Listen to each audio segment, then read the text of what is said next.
અમદાવાદમાં શિક્ષક અને ક્લાર્ક ઉપર હુમલાના પગલે સ્કૂલ સંચાલકો દ્વારા ભાવનગર કલેક્ટરને આવેદનપત્ર અપાયું। Story report by Anil Gohil, Bhavnagar. ચાલકો, શિક્ષકો અને વિવિધ હોદ્દેદારો ભાવનગર કલેક્ટરશ્રીને આવેદનપત્ર આપવા આવ્યા છીએ। અમદાવાદની અંદર નૂતન ભારતી સ્કૂલની અંદર શિક્ષક પર જે છરી વડે હુમલો થયો, આ ઉપરાંત વારે વારે સ્કૂલોની અંદર આ પ્રકારની ઘટના બને છે। આથી સ્કૂલની અંદર કામ કરવું મુશ્કેલ બની રહ્યું છે અને શાળામાં ગમે ત્યારે અસામાજિક તત્વો પ્રવેશી અને સ્કૂલના કર્મચારીઓ ઉપર હુમલો કરી રહ્યા છે, ત્યારે સરકાર સ્કૂલો માટે ચોક્કસ સુરક્ષા માટેની SOP ઘડે એવી રજૂઆત સાથે અમે આજે કલેક્ટરશ્રીને આવેદનપત્ર આપવા આવ્યા છીએ।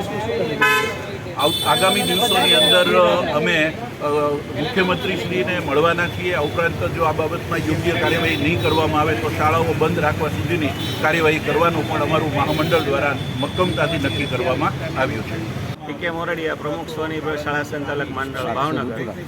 2 દિવસ પહેલાં અમદાવાદ ખાતે નૂતન વિદ્યાલય રખિયાલ વિસ્તારમાં જે આવેલી છે, આ સંસ્થામાં એક અસામાજિક તત્વ દ્વારા શિક્ષક ઉપર છરી વડે હુમલો કર્યો અને આ રીતે અવારનવાર જિલ્લાની અને રાજ્યની તમામ શાળાઓમાં આવી ઘટનાઓ ઘટે છે, જે શાળાની સુરક્ષા માટે ખૂબ હાનિકારક ગણાય અને શિક્ષકો એ આજે આ શાળાની ધરોહર છે અને શિક્ષકો પર જો આવી રીતે હુમલાઓ થશે તો અમે શાળા કેવી રીતે ચલાવી શકીશું?